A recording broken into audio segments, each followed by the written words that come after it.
That, I think that's great.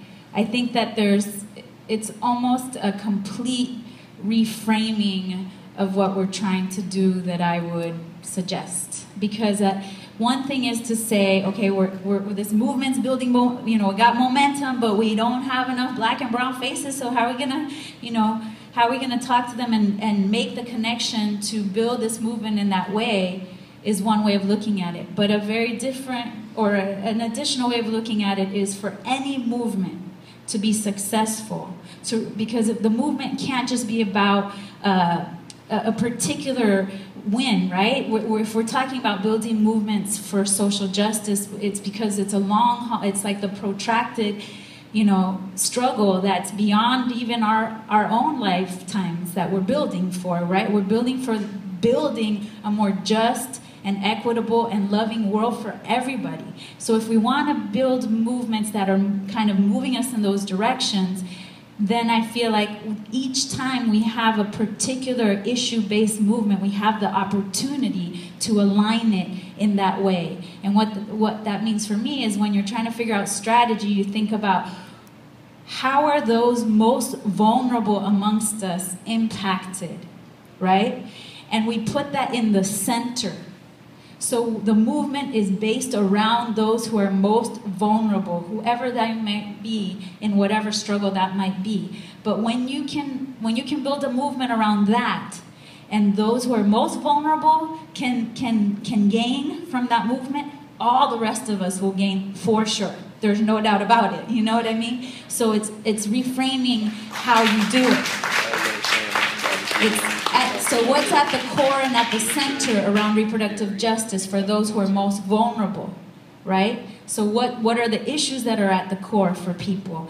And how do we address that instead of a silo, single issue struggle, and really see what that is? And it is, I don't know how to articulate it clearly, and I'm not going to say that I know the answer, but I think it has to do with women feeling a full sense of dignity and autonomy over our bodies, not just in relation to reproduction, but yes, in relation to reproduction and how that connects to every other aspect of our life, including, jobs and education, right? Including our abilities to live free from violence from the police and the way that our lives are criminalized in every one of these systems, right? We're being criminalized by the healthcare system, but we're being criminalized by the public education system. We're being criminalized in all these systems.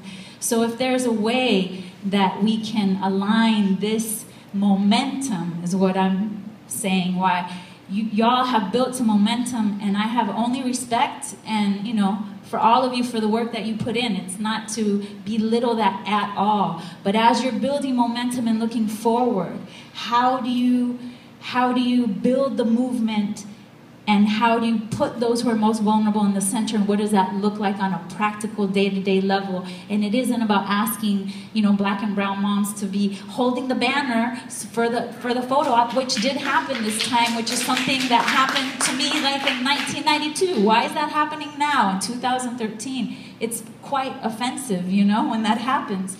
So I think it's really thinking about how this movement rolls into and connects to other movements, how the leadership of the movement looks and speaks, whose leadership is being developed, where resources being spent. All of those things directly impact how it moves forward. A very particular example of something we tried was the Texans for Midwifery wanted to work with us, Mamas of Color Rising, around pushing for midwifery and advancing midwifery over and over, trying to come be on our board and this and that. And we said, you know what?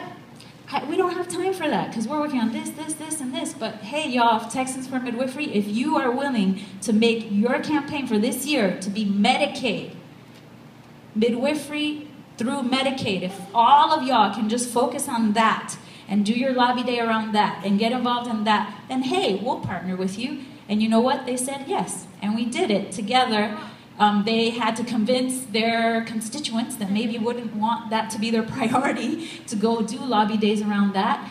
And it actually did what we thought it could do. If those who are most vulnerable If Medicaid starts coming midwifery, you know that private insurance companies line up behind what happens with Medicaid. So it's a strategic and tactical move, but it's also kind of a political intersectional move.